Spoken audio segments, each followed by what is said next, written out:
Atau mungkin lu juga sembari melakukan hal lain yang gak perlu gue sebut. Tapi itu dosa anak muda.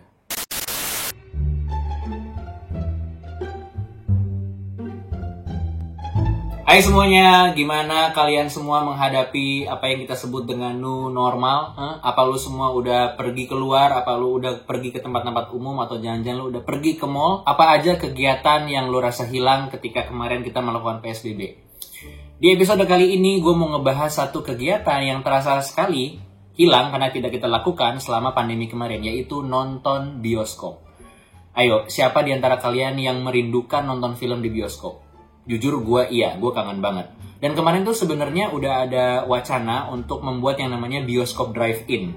Jadi beberapa negara tuh udah melakukan itu, termasuk di Indonesia, tepatnya di Cikarang. Ada juga ide untuk melakukan yang namanya physical distancing dan memberlakukan protokol kesehatan di bioskop-bioskop konvensional. Jadi tuh kayak teaternya tuh nggak penuh gitu, lu duduk tuh mesti selang-seling. Jadi lu duduk, ada kursi kosong, habis itu lu duduk lagi. Tapi sebenarnya seberapa penting sih bioskop untuk kita-kita? Kenapa orang tuh merindukan sekali nonton di bioskop? Begini ceritanya.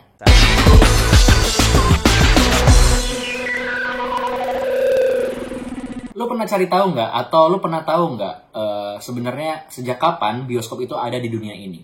Jadi bioskop pertama yang ada di dunia ini sebenarnya adalah Grand Cafe di Paris, Prancis. Itu dibuka tahun 1895. Setahun setelahnya, 1896, baru ada bioskop pertama di Amerika. Indonesia juga nggak lama setelah itu. Bioskop pertama di Indonesia itu dibangun tahun 1900 atau sekitar 120 tahun yang lalu. Bioskop pertama di Indonesia dibangun oleh Belanda di daerah Kebon Jahe, Tanah Abang. Bioskop sendiri itu sebenarnya berasal dari kata Yunani, yaitu dua kata. Yang pertama adalah kata bios, yang artinya adalah hidup, dan skop, yang artinya adalah melihat. Jadi bioskop adalah bios dan skop, melihat yang hidup. Jadi waktu di zaman Belanda itu sebenarnya nonton bioskop adalah hitungannya aktivitas yang terhitung mahal. Dia itu adalah aktivitas mewah. Dulu itu di bioskop zaman Belanda, tempat duduknya tuh benar-benar dibagi-bagi gitu. Jadi yang di tempat duduk yang paling atas itu biasanya diduduki oleh menir-menir dan sinyo-sinyo. Pokoknya bangsawan, orang yang tajir, ningrat itu nontonnya di atas. Dan pembatasnya jelas beneran dikasih pagar kawat gitu. Sementara orang-orang pribumi nontonnya itu paling depan, paling bawah, dan disebut dengan kelas kambing. Jadi awal-awal itu dulu film-film yang ditayangin adalah film-film bisu. Maksudnya film-film bisu adalah film-film yang gak ada dialognya. Jadi film itu cuma nunjukin action dan adegan, sementara ada musik piano yang menggambarkan ilustrasi musiknya gitu. Baru tahun 1926, film pertama yang dibuat di Indonesia itu dibuat oleh Belanda. Judulnya adalah Lutung Kasarung. Jadi itu adalah film pertama yang syutingnya di Indonesia gitu. Judulnya Lutung Kasarung. Tapi yang bikin dan yang main juga orang-orang Belanda. Baru beberapa tahun setelahnya, bioskop itu dikuasai oleh etnis Tionghoa. Dan setelah itu, bioskop menjadi semakin banyak di Indonesia. Lalu dari mana ide bioskop drive-in ini muncul? Sebenarnya udah banyak orang yang mikirin konsep bioskop drive-in ini. Tapi yang pertama kali mematenkan konsep ini adalah bioskop drive-in di Camden, New Jersey pada tahun 1933. Penggagasnya yang namanya adalah Richard Hollingshead. Dia tuh kepikiran konsep ini setelah suatu hari dia tuh menonton bioskop sama nyokapnya dan dia melihat ibunya tuh gak nyaman duduk di bioskop, di kursi bioskop yang biasa. Akhirnya dia mikir gimana ya caranya supaya nyokap gue tuh bisa nyaman nontonnya. Dia kepikiran gimana caranya bikin konsep nonton film dengan nyaman di dalam mobilnya sendiri yang diparkir di area luas lapangan dan filmnya itu ditayangin di screen. Kemudian tren bioskop drive-in booming di tahun 1940-an sampai 1960-an. Bahkan kegiatan ini sempat menjadi ikon budaya di Amerika Serikat. Bioskop drive-in menjadi tempat hiburan keluarga dan bahkan anak muda yang pacaran. Tapi jangan salah, Indonesia juga pernah melakukan tren bioskop drive-in ini. Pada tahun 1970-an, almarhum Ciputra pernah melakukan bioskop drive-in di Indonesia, tepatnya di Pantai Binaria, Ancol.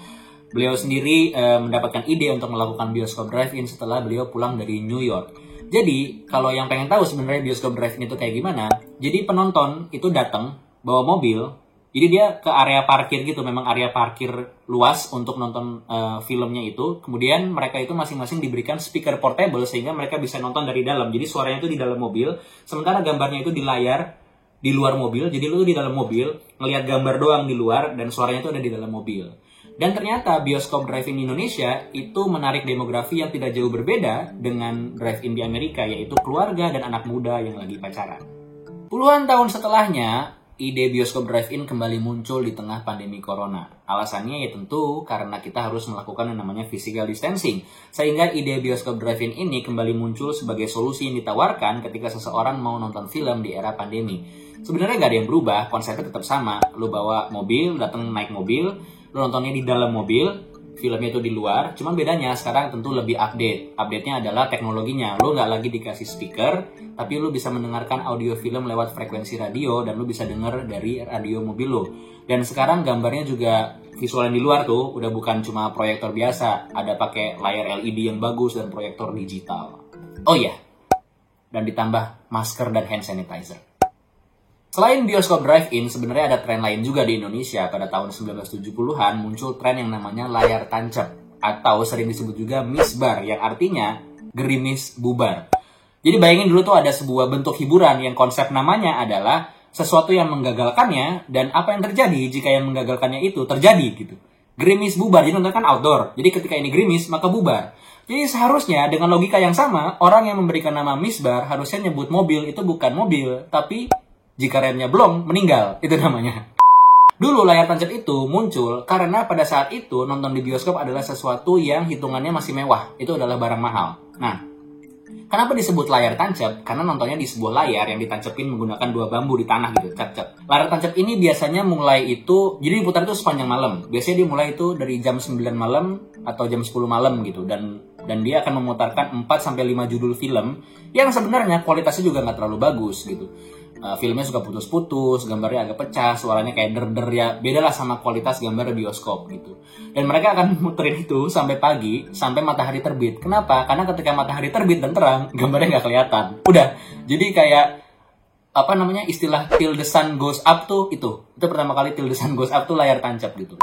Dulu itu orang yang bikin acara layar tancap atau yang jadi tuan rumah layar tancap adalah orang yang punya hajatan. Nah, ketika dia bikin acara layar tancap, semua orang tuh bisa nonton. Yang nonton tuh bisa sampai sekampung gitu. Dan ketika lu menjadi seseorang yang punya hajatan dan bikin layar tancap, itu adalah sesuatu yang bergengsi. Terus emang apa sih bedanya nonton film di bioskop? Bioskop apapun ya, mau bioskop konvensional ataupun bioskop drive-in dengan nonton di rumah. Ya tentu beda. Ketika lo nonton di bioskop, lo akan mengalami sebuah experience penonton yang berbeda karena lo itu dipaksa untuk fokus hanya menonton filmnya tanpa melakukan aktivitas lain. Ya mungkin lu sambil makan snack. Atau mungkin lu juga sembari melakukan hal lain yang gak perlu gue sebut. Tapi itu dosa anak muda. Ketika lu masuk ke bioskop, lu akan masuk ke dalam dunia dan experience yang memang diciptakan oleh sang sineas atau filmmaker khusus dengan desain bioskop, yaitu ruangan yang gelap, layar yang lebar, gambarnya besar, dan suara atau audio yang all around you. Ketika lo nonton ini semua di bioskop, maka dibandingin dengan lo nonton di rumah, lo akan merasa lebih ada di dalam cerita atau adegan yang lo tonton di film itu. Bandingin ketika lo nonton film di rumah, distraksinya tuh lebih banyak dan kemungkinan lo terlepas dari ilusi film itu lebih besar. Bayangin lo lagi nonton film, adegannya lagi serius, lagi romantis, tiba-tiba lo dapet telepon entah dari telemarketer nawarin lo kartu kredit, aduh males banget kan. Nah, tapi kalau memang orang-orang yang pengen tetap nonton di rumah tapi pengen ngerasain apa yang mereka rasakan di bioskop, makanya mereka itu ada konsep yang membawa bioskop ke rumah dan mereka menciptakan satu ruangan sendiri khusus buat nonton dan mereka menyebutnya home theater, bioskop rumah. Perbedaan lain ketika lo nonton di bioskop dibandingkan nonton di rumah adalah ketika lo nonton di bioskop, lo akan nonton bersama penonton-penonton lain yang mungkin lo nggak kenal, sehingga aktivitas nonton di bioskop menjadi aktivitas komunal. Maka dari itu ada kode etik yang harus lo jaga dan tidak lo langgar sehingga lo merugikan penonton yang lain. Seperti ini contohnya, lo tidak boleh ribut, tidak boleh berisik, tidak boleh ngobrol, tidak boleh ngangkat telepon, jangan SMS-an atau main HP dengan layar yang terang, jangan ngangkat kaki ke kepala orang, jangan makan yang baunya terlalu mencolok, jangan aerobik, jangan rapat, apalagi sholat 5 waktu, jangan di situ. Kalau bisa di tempat sholat lah, masa lo sholat di bioskop sih, aneh banget. Dan di sini bioskop bisa digunakan menjadi tempat bersosialisasi ketika lo mungkin nonton sama teman-teman lo, sama keluarga lo, atau sama pacar lo. Nah, karakteristik bioskop seperti ini memberikan alasan-alasan tertentu untuk orang pergi ke bioskop dan nonton film di sana. Sebenarnya pada dasarnya ada 2 tipe penonton film di bioskop. Yang pertama adalah apa yang kita sebut dengan film lover atau movie lover. Buat seorang film lover, nonton film di bioskop bisa jadi adalah sesuatu yang dalam tanda kutip wajib dilakukan agar mereka bisa mendapatkan pengalaman sebaik-baiknya dari nonton film.